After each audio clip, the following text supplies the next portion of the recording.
everybody ready? Yes. Yep. Calling the meeting to order. Roll call. Kennedy. Okay, just 1 second.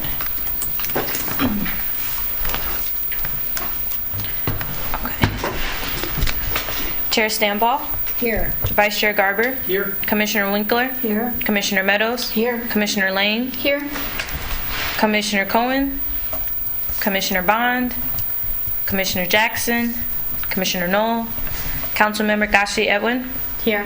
Councilmember Watson. Here. We have a quorum. Thank you. Agenda. Any questions about the agenda? I did have one. I thought we maybe suggested at the last meeting that we move, if it's okay with our city council liaisons, we move their little, not little, their important communications to the bottom where it was Commissioner, remember we Yeah, decided to we do talked that? about it. I don't know who decided on it. Okay, well, we can leave it for now, maybe next time. That's fine. Can I Or you could ask? move to. Can I actually ask? I mean, We're in support of that, I think. I feel like when we say our updates first, it allows for others to have the ability to connect what they're talking about back to us or to us. Okay, To that's also fine. be like, Okay. but maybe, what is your, I mean, it sounds like I might be. I just think it mirrors other commissions to put it at the end, plus, I think, just kind of keeping the flow of the meeting, because the council comments are often pretty broad, and so I think it's good to kind of address them. That's just how it's been structured at other commissions, but I don't know. I mean, No, I mean, I think it often gives us a good start. okay. Yeah, I mean, I don't have a preference, it's just what I thought we had decided. why don't Think we about- try it? Why don't we try it? I'm okay with trying it, especially if this is how other meetings are structured. And if we don't like it, I mean, it's not as if we don't comment throughout. We always raise our hand, we just have discussions. So Yeah. for a matter of like, public agenda, I don't know if that's a term, but. To me, it's analogous to the commissioner Yeah. communication, so we just keep it put it right before that. We have discourse throughout. I make a motion that for today, we try moving it to the end, Okay. as we had discussed, and then see how it goes. I second it. Yeah. Okay. So point of clarification, you guys are motioning to amend the agenda to put Right. council update at the end. At the end, Okay. under item 6. So who's first and second? First, second, Thank you. all in favor? Thank you. Aye. Aye.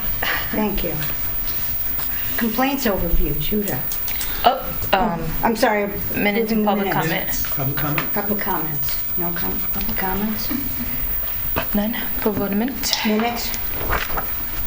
I had one change to the minutes, and that is on the second page.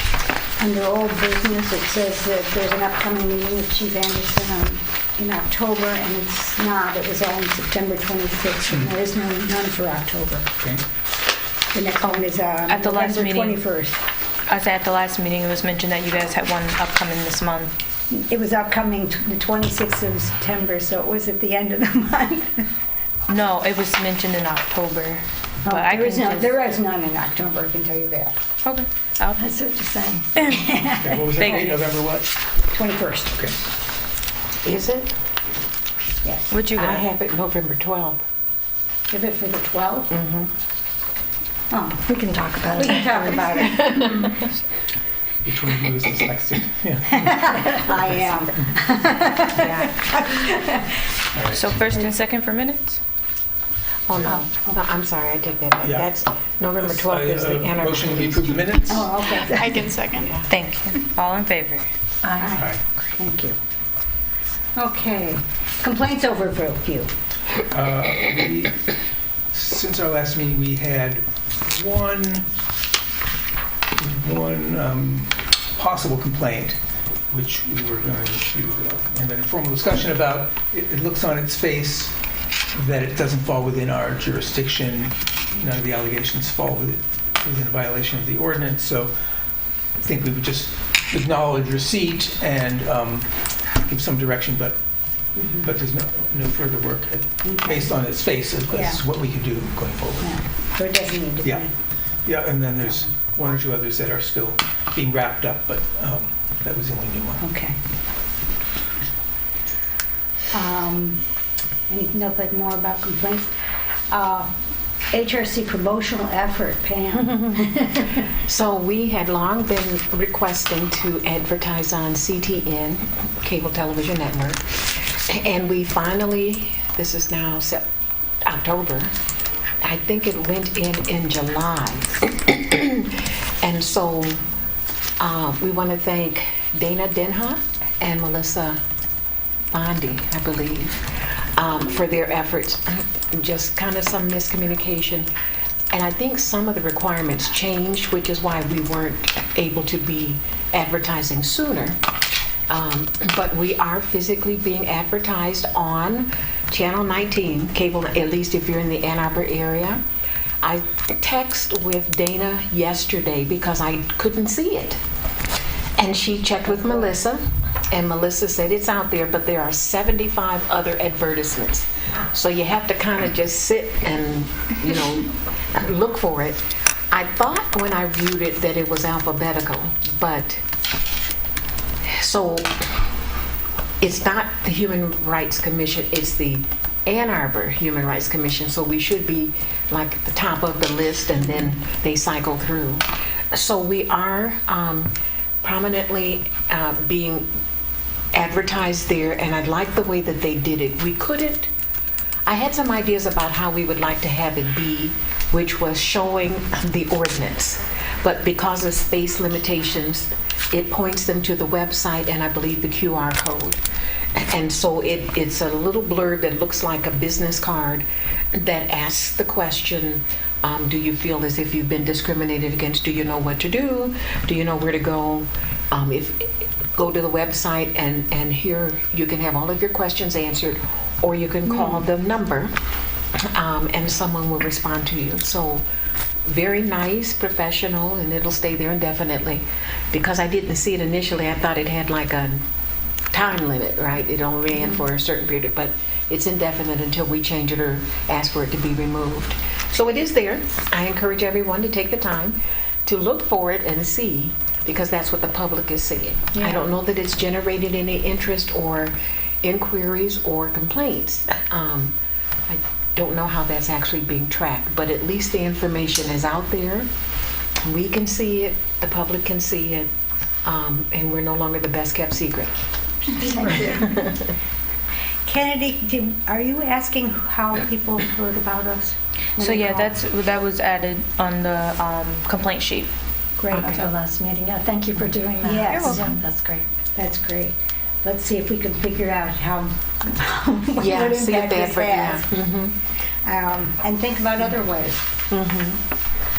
Well, we still have the opportunity to do the interview kind of 30-minute.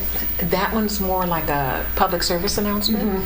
And so the option is for us to be interviewed or to interview and explain to the public who we are, what we do, as opposed to just seeing the written information.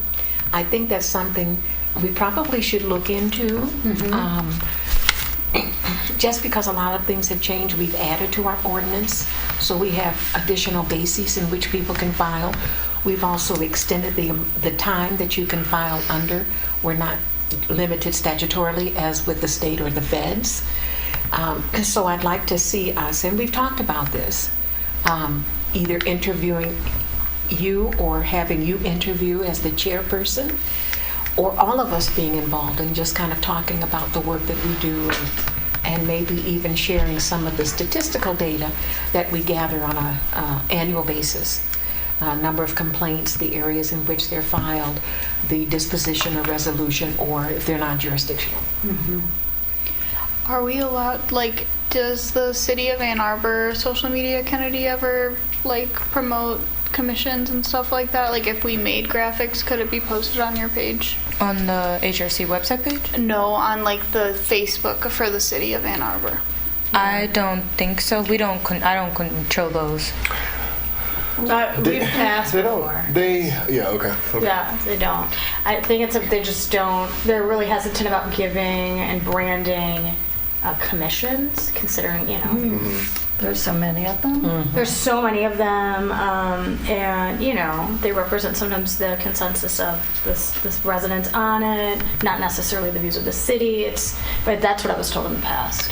Because I remember we even asked, could we have our own social media, and they were like, no. Oh, on your social media? No. If we could have our okay. own like HRC social media. Oh, I see. Yeah, but I think, well, this is years and years ago, we met with Lisa Wandrash. And Yeah. we definitely couldn't have our own, for sure. But I thought she kind of said that there Might be were our best. times in which the city could sort of blast out something. If there was something special we were doing. Yeah. Yeah, on Juneteenth they I did. think they did it maybe for the, ICPOC, like there was the ICPOC yeah. summit, like there's like an annual Yes. meeting, like if you guys have your annual report, maybe, or something like that, like So something where that's would really- they put it? Did they, I mean, there's Facebook, I mean, do they really still Facebook? they have three, I mean, they have, yeah, I mean, they have, I think they have Facebook. I know there's like Blue Sky, there's a Twitter. newsletter that goes out. I don't know how many subscribers there are to that. Yeah, I feel like it's just like, how would we possibly advertise if we can't it's very- advertise on like the city of it? Like, I mean, we can do it on our personal accounts, but I don't have a mass following. Not yet. Yeah. I mean, Right. pardon if it's inappropriate to ask, but would like council members ever consider putting something on like your personal? Oh yeah, we would promote Oh, for okay. sure. Well, that might be worth like if we put on just like a little graphic, like what you were saying. Yeah. That even if you guys put it on like your stories or something, it might Yeah, be. no, we Yeah, would for definitely. sure. For sure. I would be willing to do that. I am looking because, I'm kind of scrolling back through September. I don't see anything from commissions, but I gotta double check because I do think I saw at least for that ICPOC like summit that they did Yeah. that. Now that was joint with the police department That too, was so right. maybe it's Yeah, kind of so an that might issue, be a but, little like, different. Yeah. Yeah, I mean, I think we could talk about it, and maybe we could talk about exactly because I think promoting the cities, like, well, for example, they just did something about like Safe Streets for All, which is a program to increase like road safety based on some new data and a plan that the city passed. So if you wanted to pitch like a post about existing ordinances and here's how you file a complaint, like that's pretty direct like publication of like a rule and a way to help people. So I think that could fall within the post. I don't certain other things maybe not, but like literally like here's our website, or like we've revamped the page on the website, or, as long as it's linking to like an A2Gov website and it's I think there's a better shot. So maybe if you can tell us exactly what you want to do, maybe we can have a. We can ask. And also, I will say, I think the city's hiring a new communications person here. We're finally We getting don't a know yet, but communications. it's coming. Yeah. You know, I do remember the city promoted us and Kodai, I believe it was, at the Juneteenth table. Remember when we were talking about who we were years ago? I remember them putting up a picture. Bottom line, we can ask. We can definitely ask. Yeah. Well, do you want to be the go-betweens, or should we ask directly? Is it better if it comes If you want to from send us an email with the request, and we can just forward it. Yeah. Okay. Okay. Building on that, we also have a tabling report, and Vanessa's not here. I was hoping she would talk to us about it. She is absent. She sent out an email, but it came in. Oh, late. However, one of the things she said was, we don't have a, what they call an elevator speech, where in 3 minutes you can tell people what you do and why 3 you do minutes it. is probably long, too. Yeah, 3 That's minutes. right. That's right. Right. Very short, but very concise, and we should have one, and it should be something that sort of grabs people's interest. And we need that before we do any of this. So I'm wondering if we maybe get a couple people together and come up with something. That's a start. She gave us a lot of hints about what we ought to do tabling to make that process more effective. We're not tabling usually until mid-year. Yeah, spring. But we have to start early. We can't wait again until the end. And this would be the first step. It's just to get a quick way of saying who we are and why it's important that you know that when you need to hear that. So I think if we could get 3 or 4 people. It's really just one or two liner, honestly, to get people come and talk to you. Yeah, but it's what the line is. But it's more than that. It's the tables that had shiny giveaways, and we had some But that's the next Costco step. granola bars. But it's a bunch of things. It's a bunch of things, Yeah. but the first Right. thing is just being able to Yeah. say who you are and what Yeah. you do, why you care. But I think there was more than that too. I mean, I don't have the survey in front of me. The African American Festival, I think it felt like people were really not there to talk to people like us. Right.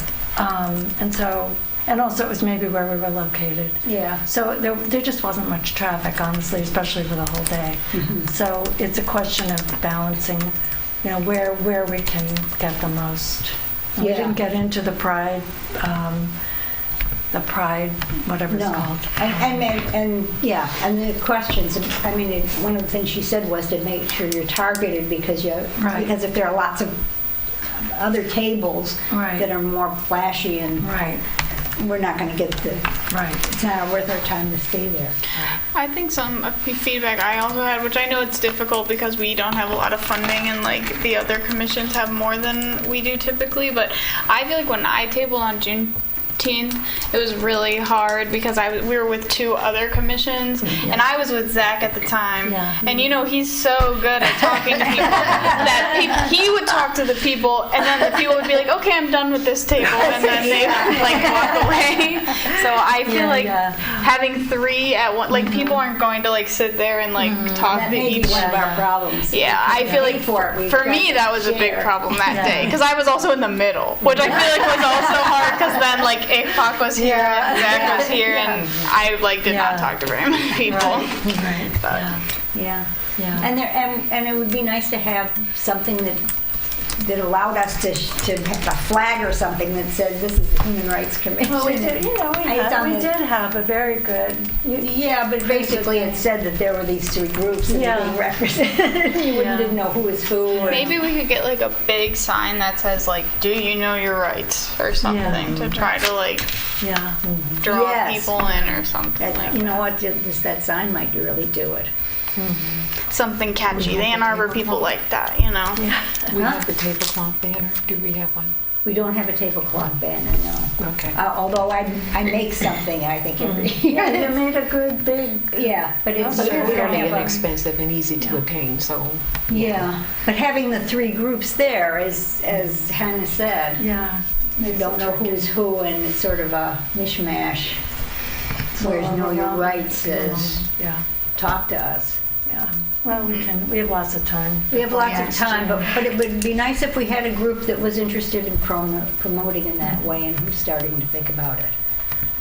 Maybe you can just ask in an email or something. Okay. Yeah, we're short people here. Yeah, that's true. Let's do that. I'll ask in an email. Okay.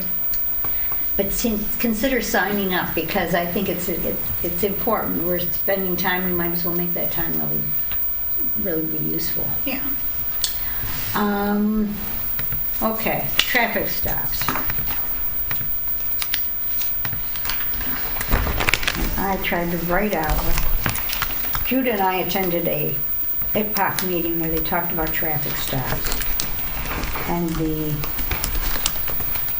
I think the reason for it especially was that there was an article in the Ann Arbor News and Live about how it's disproportionate, even though there has been the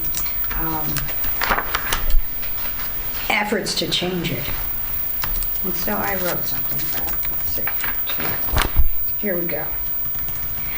So the driving equality ordinance, the one that says, that asks police not to stop people for nuisance kinds of things, for hanging things on mirrors, for broken headlight, for small things, focus on traffic violations, speed violations.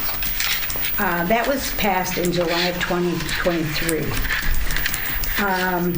And it was, the thought was that the disproportionate amount of stops involving black people would be stopped if this wasn't happening, or at least would be cut down. And it's still there. It hasn't been cut down, but it has been helped, I think. It's not clear. What they're doing is they're taking 2022 data and 2024 data and seeing how it differs. And what they found was actual stops about equipment went down, which is a nice thing, and that overall stops went up because they started focusing really on traffic violations, speed violations. So the stops, one would think, would be more meaningful to traffic safety. So that there was still some disproportionate. It's hard to tell how much because it's hard to know what proportion you're expecting. You think that because there are 5% blacks living here, that maybe that's what it is. That you're expecting 5% of the tickets if it were proportional or if it were fair, random.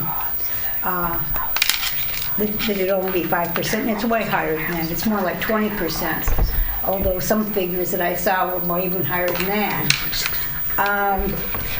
What we talked, they talked at that meeting to Chief Anderson. Chief Anderson says that he keeps cutting out things that are not as the more nuisance kinds of things, and so he's going. That's down to very low numbers as far as he's concerned. But there are more traffic stops. And they're still working on the proportions, but it sounds like the proportions are not going up anywhere near as high as the new expanding number of traffic stops in general. So, at the end of 2005, we should have better data. 2025. We'll have better data, and we'll keep looking. If Popular clearly interested, and we're interested too, because it has to do with human rights. And traffic stops are dangerous. Anything else that you want to say about that meeting?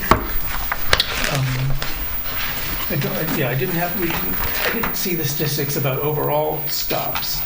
The stops regarding pursuant to the new ordinance to no more nuisance stops, according to Chief Anderson, are down to 0. They went from hundreds a day to 0. So that's dramatic. Yeah, that is. The question is, what's the impact on overall disparity of stops? And I didn't see any numbers on that, so I don't know any more than I knew before, other than that total stops I thought we're down. Now, you said total stops are up, so I didn't see that number. That was in the article. Okay. Total stops are up by. Just a second. Total stops are up by. Let's see. Equipment stops at this point, when the article was written, dropped from 22% to 11%. So that is. And it's going down more. Let's see what's Well, it's down to 0 now, so almost. that's old numbers. Yes, it is old numbers. Well, they still stop for some things, only really Right. dangerous. No, I'm talking about Dangerous. the nuisance things are Yeah. down. Oh, yeah. Yeah. I don't And I think wrote. that data was through August. I don't think he had the data for September because they had compiled the information. I was at that meeting Yeah. too. At so- that meeting, at that meeting, it isn't as clear, but when you only looked at 2022 to 2024, you did get 2 full years Right. before and after. I didn't think I took the data. that- Well, anyway, I agree with you, Ken. I think Yeah. we need more information Right. to assess. And we need to keep looking. They also offered material that the public could take, and I did take that at the conclusion of the meeting. So it is available to the public, the actual information that Chief Anderson shared, where you can review it in greater detail based on the information that they presented. What's probably important to know is that it is ongoing and continuous, and their goal is to evaluate and assess the information that they are receiving and then making adjustments accordingly, so that if the number increases, for example, they call them equipment stops, like broken tail light, something hanging from your rearview mirror, but as they're evaluating the information, if they identify other things that they can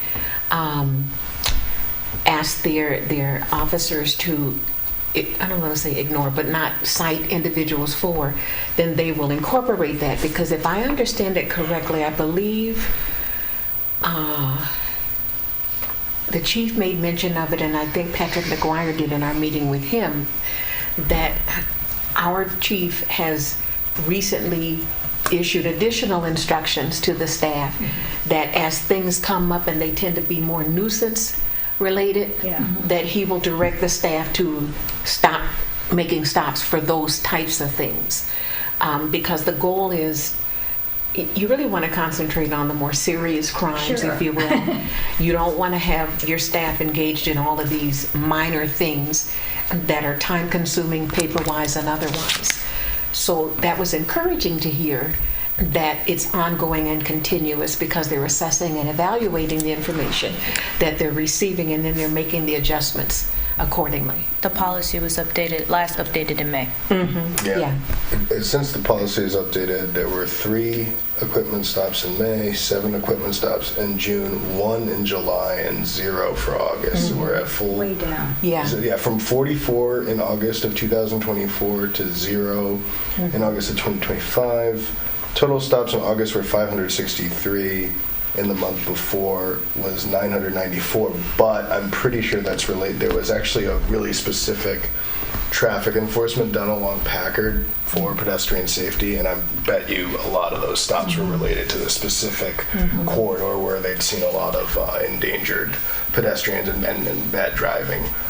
So I mean, I think broadly, obviously the equipment stops are almost 0 because of the good policy change, and then the overall numbers I think are they fluctuate, but I think they're pretty low, and the times where they're higher, I think it's really clear that it's about pedestrian, about essentially traffic safety. Right. So Right. yeah, but we'll keep watching that. And I get, so every ward gets a Ward 2, Yes. or, every ward gets a a police report now, which we didn't used to get. We get like a little report with trends and overall activity and stuff. So we keep a pretty close eye on it. And also if someone asks, so I'm just looking at, this is the September 1st report. So like, yeah, if you have questions, we can usually look through those and kind of. Yeah, see and if also there's anything. the chief is starting to do something called Chats with the Chief. I mean, so we also have noticed, like, he's willing to be very engaged with us. He's going to come, but he's also going to start a tour where he goes to each ward and explains transparently how data is being collected, what the crime rate is in each ward, how it's differed from year to year, and the response and initiatives happening. But yeah, this is an important topic. That's good. Yeah. We did learn at our meeting, which I guess is kind of related, that they're in the process of changing getting a new Yes. data system, which should help them Yes. do a better job of, Yeah. parsing the data. And Yeah, all that. absolutely. Yeah, there's a memo on that was attached to our council agenda. Yeah. I think last month. Last It's one. This gonna or be this very past one. helpful. Yeah. Yeah, and that's, they're being very data driven, and I think that's Right. also the point with this, is that we just need more data, right? Right. Yeah, more granular, because I think that's what the current thing just hadn't been able to really catalog a lot of the specific interactions down to Yeah. like equipment and stuff. They just didn't have categories for it, so we're trying to build something. And Right. Yeah. And every time we meet with them, we want to know whether, our new trespass notice thing, how that's Yeah. working out, and what reasons people are being trespassed, and whether it's for less than a year now. And they can't easily get that. They can't just do a search and say, well, this is. So hopefully someday. Yes. Yeah. Yeah. Yeah. That would be a big improvement. Yeah. Great. NDO history. A little bit of NDO history, yes. We were talking about it last time, and we still don't have it completely down. But just so you know, just some, high points. In March of 1972, East Lansing was the first known municipality in the country to ban discrimination based on sexual orientation. And it was only because the reason they did that had to do with the hiring practices. And so it was only covered for hiring practices for the city's hiring. And their ordinance banned just the banned sexual orientation just in city employee hiring. But Ann Arbor saw that, and of course didn't want to be first. And so 4 months later, in 1972, they passed a resolution banning discrimination based on sexual orientation and gender identity in housing, employment, and a little bit later they added public accommodations as well. But sexual or gender identity was not defined very well. But sexual orientation was, and that's something. So we were second in the country. In 2000, in 2014, the Human Rights Commission took it upon themselves to basically rewrite the non-discrimination ordinance, which was really out of date. And, and a lot of things weren't there. We were very lucky. We had 2 very bright trans members of our commission, and we had a lot of people working on this, really had a state-of-the-art, made state-of-the-art changes in that document. And that meant that the non-discrimination ordinance became much more comprehensive. It included not only sexual orientation, but gender identity with a very good definition, and gender expression, and sex, which they were using in the city when they didn't know what they were doing. And so in 2014, we had that. And it wasn't until 2023 that the state of Michigan actually got these things in their ordinance, which is the Elliott Larson Civil Rights Act. And East Lansing followed right behind them. I'm almost on the same day and put those things in theirs. So we all have that kind of coverage now. For a long time, we were the only ones, and we could handle some complaints that other people couldn't. Now we've all, I think it's, we all have that. But we were second. Just saying. Social work students projects. That's been interesting. And I think some of you might want to help them. They need resources. So I want to tell you what the 6 groups are doing. And I'd like you to tell me if you're interested in helping them or providing them resources, or even telling me some resources, because they're starting to call me now and ask about resources. Hey, can I ask a question? Yeah. Are you doing this with Trina's class? Yes, I am. Okay. And so what I've done in the past is try to provide some people they can talk to, or some idea of what's going on in the city, just to get them started. We're not doing the project for them, but we're helping. Some of these, especially one, suicide prevention, is something I don't know anything about, so I can't help. But a lot of these, you guys know more than I do. Did you gave them that list that you showed us last time? They actually chose from that list and a broader list. Okay. So they're not all ours, but they all are things I think we'd be interested in, and that we may have some skills. So I want to tell you what the 6 of them are, and if you want to be involved or to help them or to be contacted by them or to let me give you their names. No, let you give me your name to give to them. That's what I would do. Let me know. And we also will be able to hear their papers if they're things that sound like they're going to be interesting for us, and I think they will be. So these are the 2. First of all, there are 2 groups that are dealing with homelessness. A lot of the groups wanted to deal with homelessness.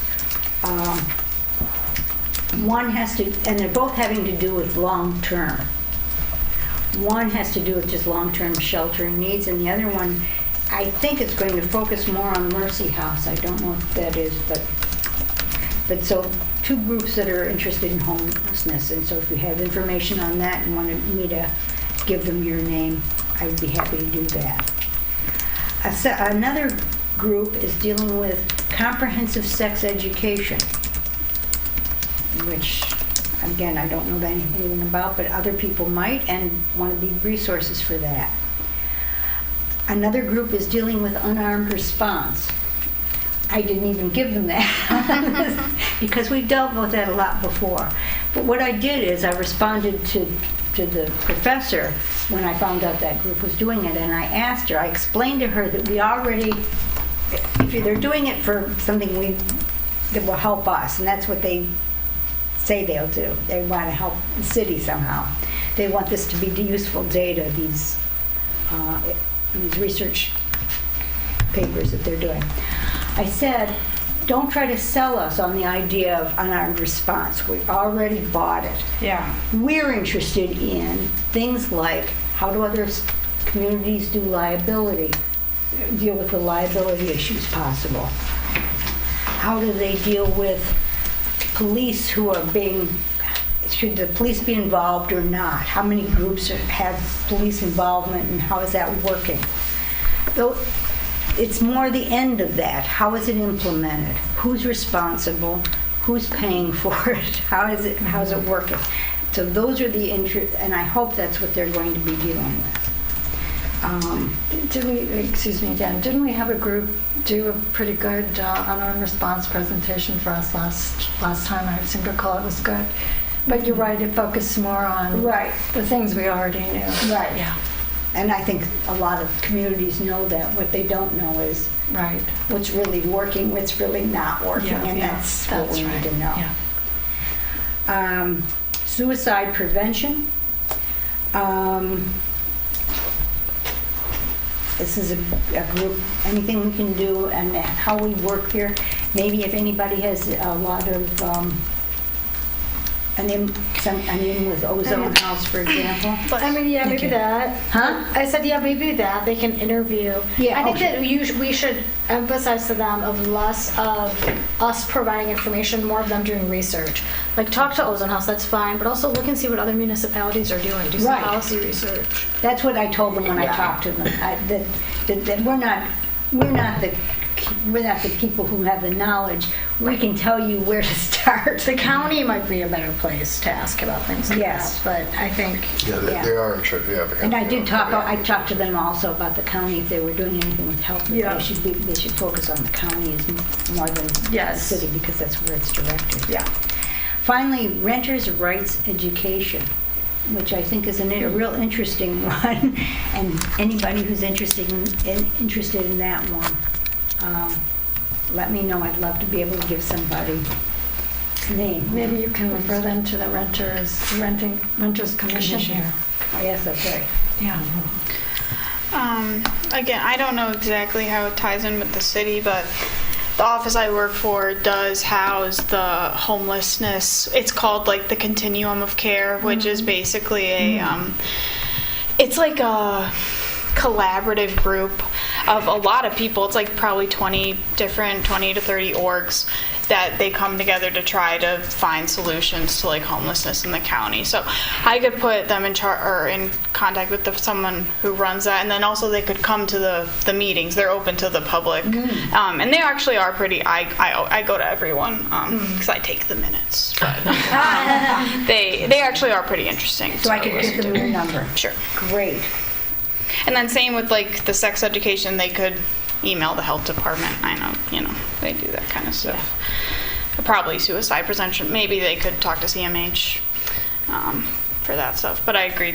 If their scope is City of Ann Arbor, they probably still have good info on just the city too. Mm-hmm. Okay. Just for the fair house, you're talking about the rental housing and the rights, and there's something called the Fair Housing Center of Southeast Michigan. They originally presented their intercommission, and they were like actually founded in Ann Arbor, but then broadened their reach. So that's one of the nonprofits. Yeah, that's true. Yeah. Okay. Yeah, in fact, they had that good quiz that they use. They enforce the Fair Housing Act, basically. Mm-hmm. Yeah, and provide legal. Yeah. Housing complaints. Housing complaints. That attachment is in your packets. It's the last sheet. Okay, for this,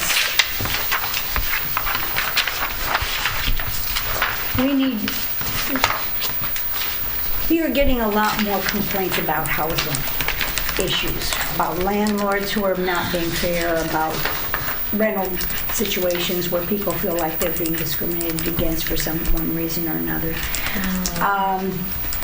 We do not know, I don't think most of us know much about housing. I certainly don't. And we need to know more. We didn't start doing housing. Well, are we talking mostly about vouchers, right? And public housing you're talking about generally? I thought we were talking mostly about vouchers in this context. Yeah. And subsidies, property subsidies, things like that. That is where you're getting most of Right, it. source of You income. agree with that? Yeah. And what we don't know, I mean, housing is getting harder and harder to get. Vouchers are getting harder to get. So lots of things are going to look discriminatory whether they are or not, just because it's such a, I don't know, a difficult situation. But I think that we need to know more. So what I've decided to do is come up with some questions for somebody like Jennifer Hall, who really knows her stuff. I thought I ought to come up with a list. And I started a list and then realized you might have some questions too. And I'm going to send you, I want you to look at this list and add to it before I call her and I'll give her a more complete list, and we'll see how she wants to deal with it. If she wants to come to our meeting and talk to us, or if she wants to write it out, or if she wants to talk to a few of us and the rest of us will share that, or how. But we need to know. We don't need to know because we're not going to be landlords. We're not going to actually rent out. We don't need to know that much information. But we have to know what part is likely to be discriminatory and what part is what the real law is, so that we can work within it. So there's a new director for fair housing because Pam Kitch retired. Yeah. Yes, yes. Yeah. And I think it's a little fuzzy now, but I believe there's information that they have, the Fair Housing Center has put together like a little brochure similar to our questions Yeah, that we they got asked. good brochure. They do. The question, though, that I have is they have an annual fundraising breakfast. We're going. Right, but I just wanted that on the record. Oh, okay. It's Yeah. coming up, and you're getting approval for the city to pay for us to go. That's right. That should be announced. We really appreciate it. And then 6 of us are going to that. 5. 5 of us are going. Yes, You're right. point of information. You Fine. guys should have received an email because your tickets for it were paid for. So you guys should have received an email. When No. was it sent? So you got the email I sent about it, right? What? I sent an email to you. It was actually today. Oh, well. That said about the cost.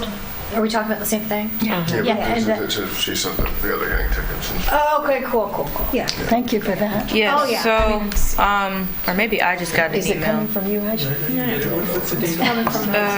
What's it called? Breakfast. But you know, we did Fair ask housing. Yep, the Fair Fair Housing. housing breakfast. All right. Fair Housing Breakfast. Yes, I took care of this on Tuesday at 10:32 a.m. And the people on the attending list is Chair Stambaugh, Commissioner Winkler, Vice Chair Garber, Commissioner Meadows, and Commissioner Hernandez-Jackson. I thought Brandon said he wanted to be in there. I never received And I'm looking at one that's dated You know what, I September can 29th. always, I can get, if he wants to go, he So can have my slot. It's fine. September 29th, he said, "Hi Leslie, that's wonderful. Oh, sorry, that's me."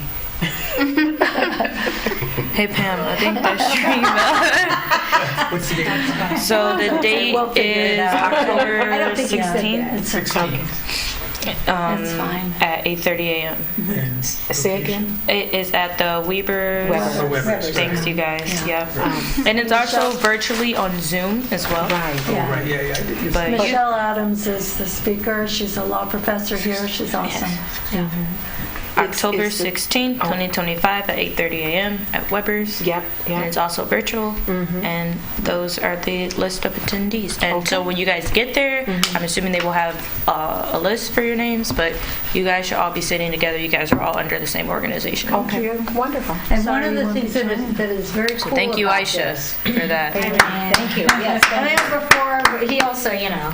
Yeah, Chris. I should get credit. That's wonderful. One of the things you should know about that is that they're giving somebody an award for actually going to court, I guess. Well, she came to us first. Did she? I think she came to us first, and then it ended up at the. I don't. Yeah, I'm pretty sure she did. And then we sent it maybe to Fair Housing, and then it ended up with. Oh, really? Yeah, Oh, a long time. okay. It was a voucher thing. They wouldn't accept her voucher. It was shortly after our ordinance had been, the definition of source of income had been clarified to include vouchers.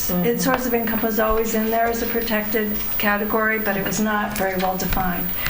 So then we spelled it out with the help of Jennifer Hall and Yes. and other people to include vouchers. And that was one of the first test cases, and they were, That's right. it was Wilson White, and yeah.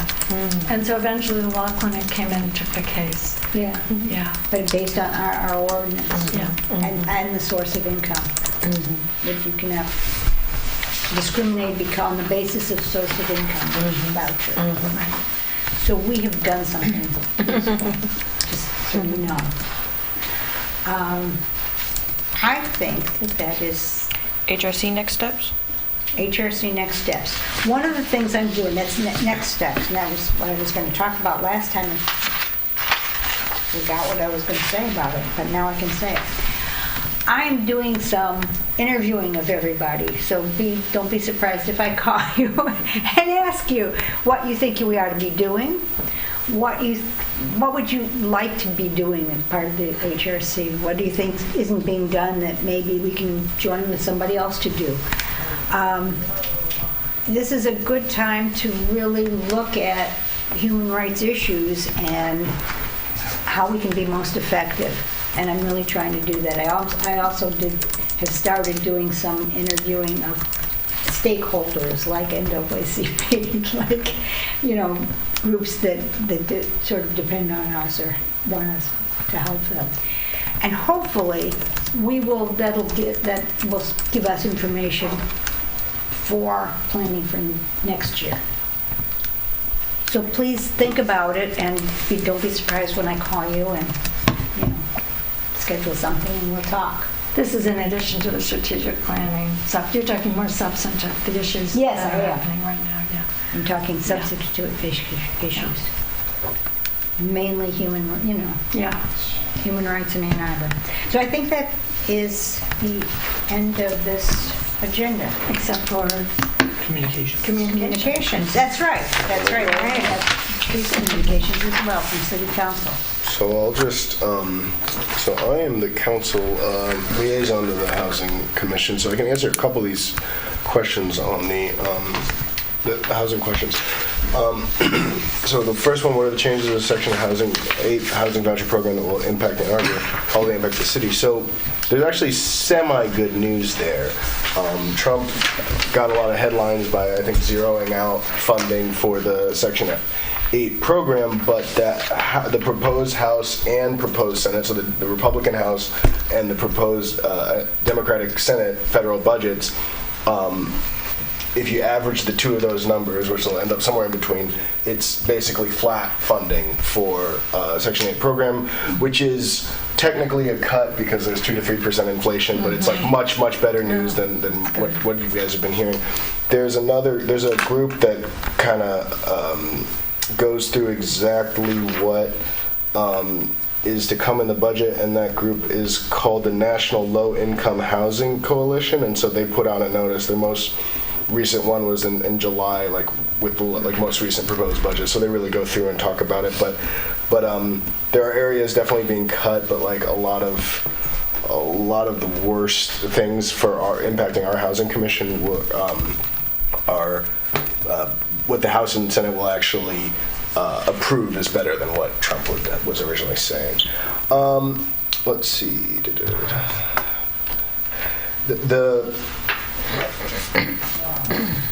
I think number 2 is a good question for Jennifer. But I mean, there are definitely some issues with landlords continuing to want to be part of the voucher program. There are some legitimate. I've heard these at some of the county commissions and meetings, specifically one of the ones that I'm on, which is the Community Action Board, which serves like low-income people throughout the county. And it is true that like certain people, when they're put in housing or they're able to get a voucher, they're in a high degree of distress and it causes damage to the property. But I think they're working on a lot of fixes on that. And I think one of the important things to remember is the Housing Commission does a lot of tenant-based vouchers that are connected to the property, not just that people take with them to different landlords. And so when the Housing Commission is the landlord, or like Avalon Housing, for example, the thing that just is opening up at Viridian, when they are the landlord, they're able to do a lot more in terms of support services, in terms of renovations and kind of screening people into the housing rather than screening them out. And so that I think that area is one to be proud of. That when the city and when the Housing Commission and when a couple nonprofits are the landlords, it definitely is an improved experience. So I think I think there's a good idea to have Jennifer Hall give a presentation, and I think the other groups we had talked about, the Fair Housing group of Southeast Michigan, I think they also have some slides on some of this, and I think there's good institutional support here in Ann Arbor, but I mean, Can I just a lot add- of challenges. Yeah. I just wanted to add, I'm teaching a class on this right now, so like Jennifer Hall and Erin Cooper from Avalon, and Amanda Carlisle just came. Yeah, the Housing Alliance. The Washington Housing Alliance, and they explained a little bit about basically what Chris is saying is that some are project-based vouchers, some are on the development, like to develop this, we'll give a voucher subsidizing the developer to build it, and then some are on the tenant side. And so some are attached to the unit, and some are about the tenant qualifying. And the problem, though, that they were explaining is that tenant, number one, federal poverty guidelines are extremely low to be able to qualify. 2, we're not getting like new Section 8 vouchers. Yeah, So there's a very low Yeah. number. And number 3, there's caps on the level of housing, how the cost of the housing, how high it can be. So someone can't use a voucher on a $500,000, a gross example, basically. So the problem is that there's no, at least when it comes to tenant-based vouchers, there's no properties that exist in Ann Arbor right now that are rentable with tenant-based vouchers because the cost of housing is so high. But it is...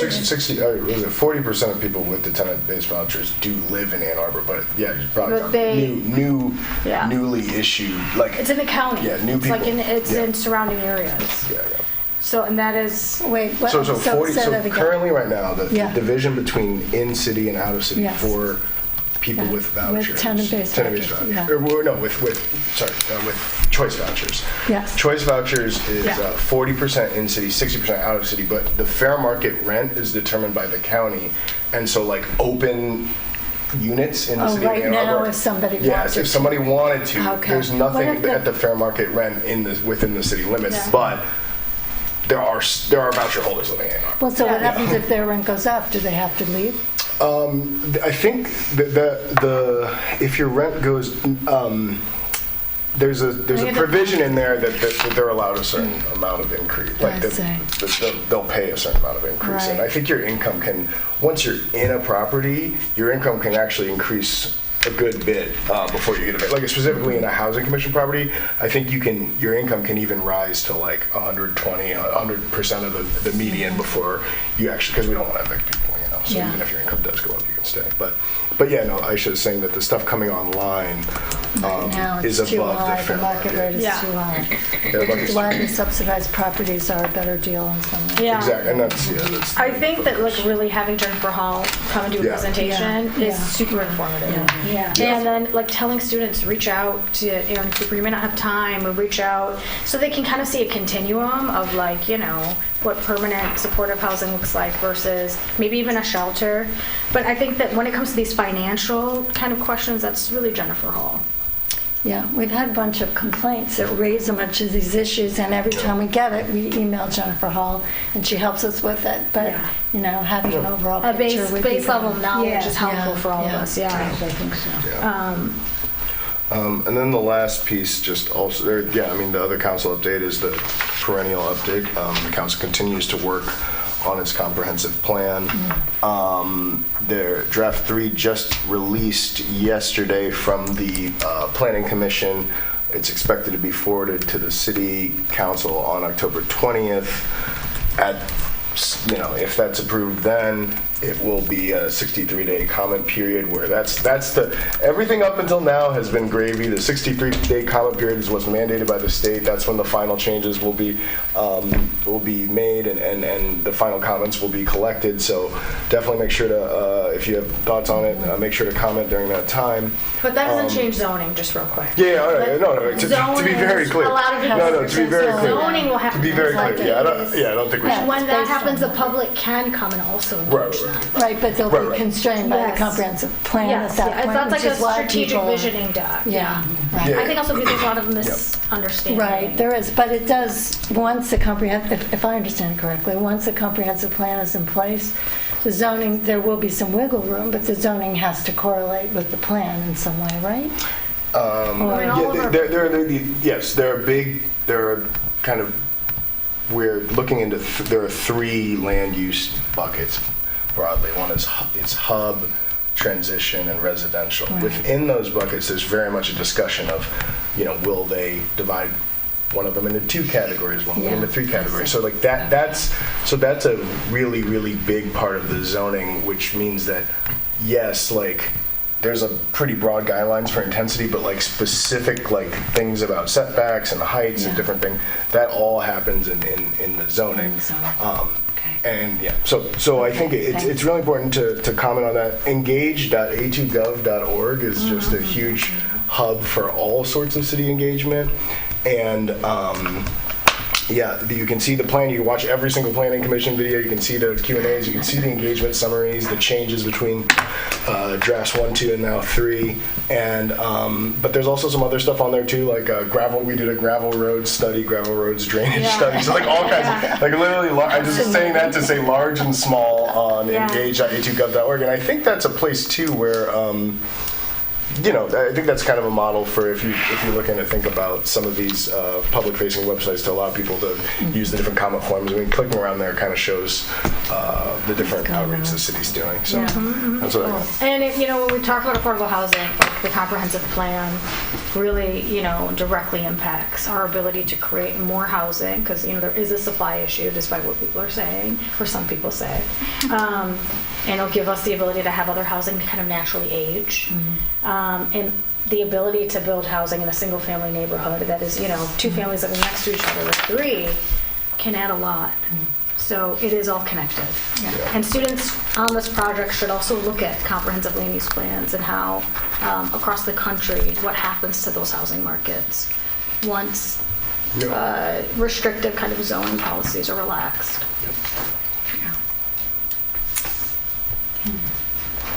Thanks.